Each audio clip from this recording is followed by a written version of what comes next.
Assalamu alaikum. My fellow immigrants.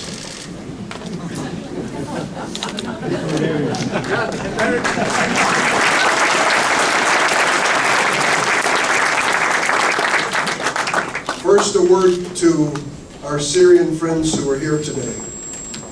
It is with a heavy heart that we think of the humanitarian tragedy which has taken place in Syria, in Iraq, and in so many other nations of the Middle East.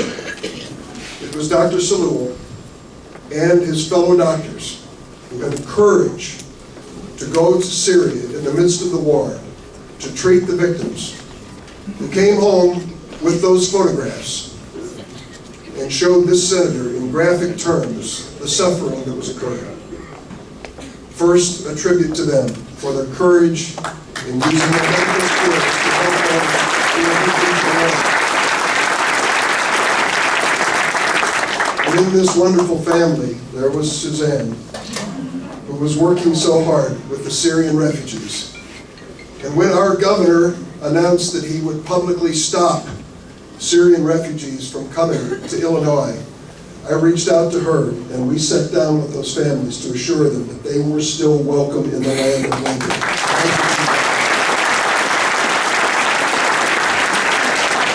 This is the most significant humanitarian tragedy of my lifetime. Millions of people have died, millions more have been displaced. This last week, to meet in Washington with King Abdullah, an extraordinary man whom I admire so much, whose nation has absorbed millions of refugees, Palestinians, Syrians, Iraqis, and others, and somehow they managed to survive. But he is a lesson to all of us, of a man who is willing to risk his power as a monarch, and even to risk his nation, to show a caring heart for those who are refugees and asylees. America can do no less in this time when we face this humanitarian crisis in the Middle East and around the world, where we have more refugees than ever in the history of the world. That is the reality. It is hard for me to imagine. The only time I was ever in Syria was 17 years ago in Damascus. I had a meeting with the new leader, Hafez al-Assad. And I didn't know anything about him, and he was brand new and didn't know much about governing. We met in his palace. He said, be sure and visit the mosque in Damascus, which I did.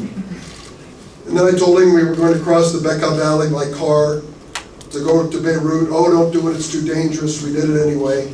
Crazy things you do. But it was a safe country. There were problems. The problems we all knew about, but it was a safe place to live. And many great things, many great examples of culture and history were there. And now, today, to look at the wreckage of Syria and realize what has happened to that great country is heartbreaking. This historic moment is not just about this humanitarian crisis, though.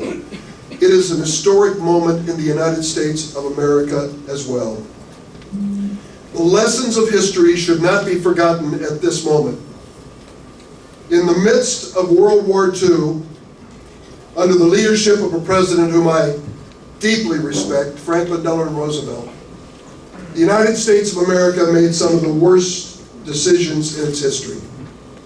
We placed in prison camps 120,000 Japanese Americans in the midst of the Second World War.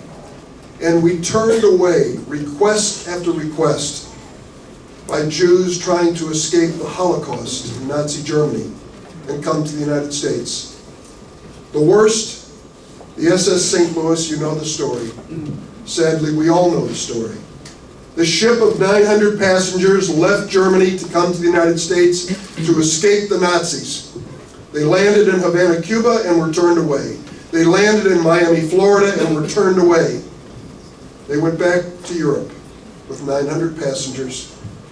Several hundred died in the Holocaust because we would not let them come ashore in the United States. Senator Robert Wagner of New York offered an amendment to allow 10,000 Jewish children to come to the United States from Germany. It was defeated in the United States Senate. 10,000 children.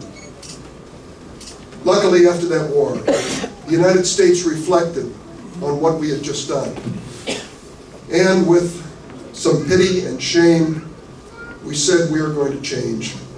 We are going to set an example for the world when it comes to refugees and asylees. And we did.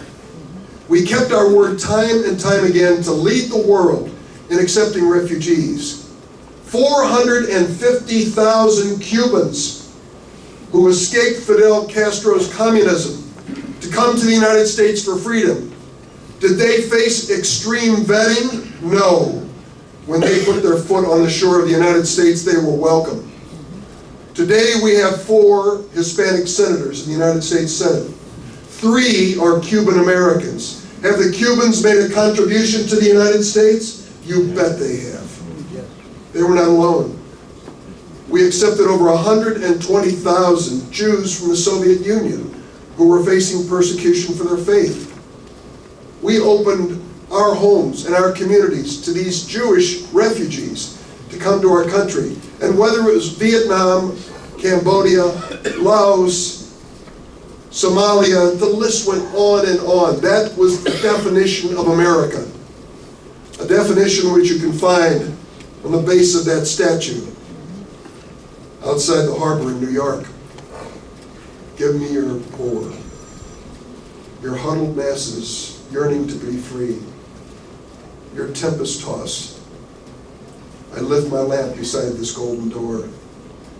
That is who we are. And now, at this historic moment, someone is trying to redefine America to the world.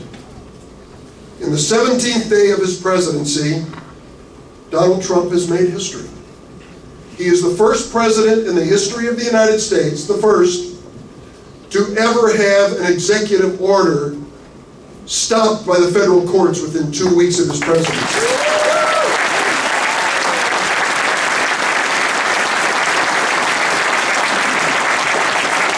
He's the first president of the United States to ever dismiss an attorney general in the first 2 weeks in office because she said, I cannot in good conscience enforce your executive order. And what we are seeing at the airports across America, in the streets across America, what we see today in this gathering, are people stepping forward and saying, we will not let this happen to America. We will not let this president define America. We know who we are. We are a diverse nation, proud of our diversity. When I said fellow immigrants earlier, I meant it. My mother was an immigrant to this country. She was brought from Lithuania at the age of 2. And now her son has the honor of representing you in the United States Senate. That's my story.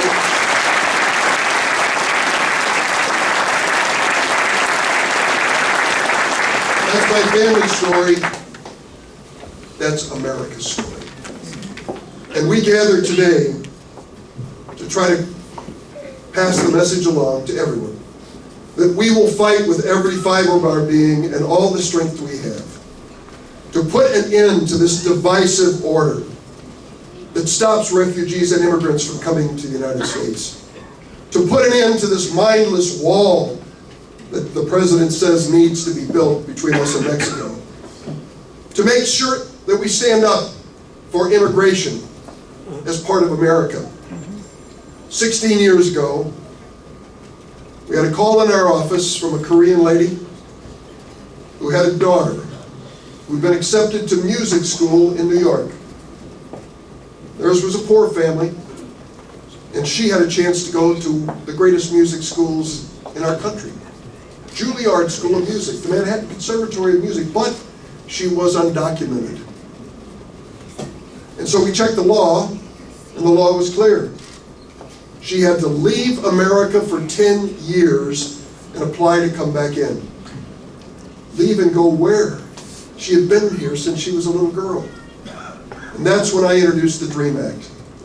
DREAM Act, which basically said for girls and boys just like her, who came to the United States not by their own decision, and who were undocumented through no fault of their own, they deserve a chance to go to school, to prove themselves, become legal and citizens in America. That is what the DREAM Act does.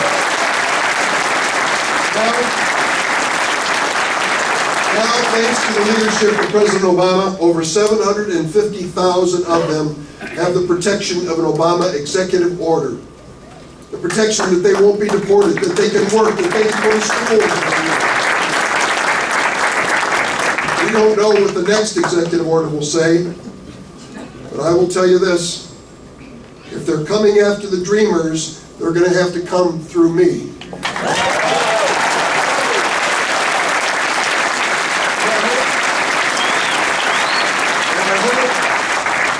And I hope that you will also take their cause as your own as well.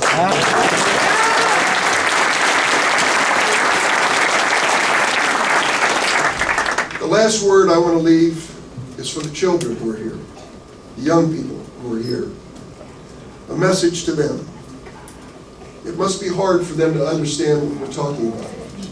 This nation that we're talking about. This new president that we're talking about. It must be difficult for them to place themselves now in this country, in this world, and think about the future. And I think we've got to give them clear messages. My first message is, be proud you are a Muslim.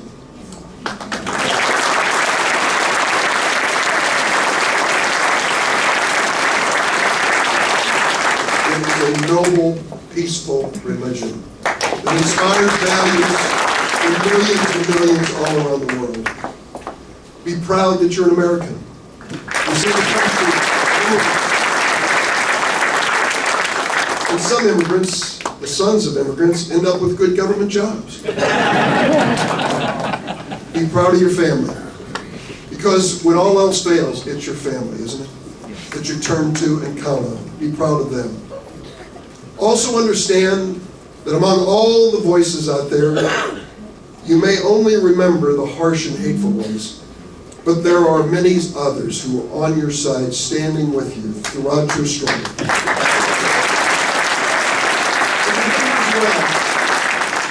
Remember as well that when you have endured this, and we will, you have an obligation to stand by that next group in America that is going to face this kind of intolerance.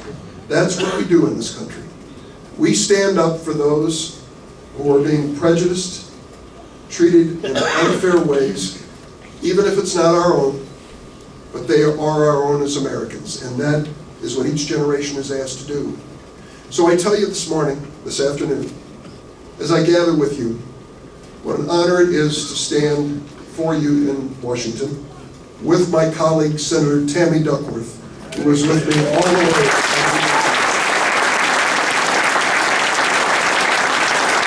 Do not lose hope. Do not give up. Do not believe that we will allow this country to be redefined as a country motivated by hatred and fear. We are a country, a hopeful country, a diverse country, proud of our heritage, prouder still that in the future we will march together, first as Americans, to keep this country safe, which we are all dedicated to, but to keep this country strong in its diversity, to honor those who honor American values, and to fight with every ounce of strength we have against those who do not. Thank you so much.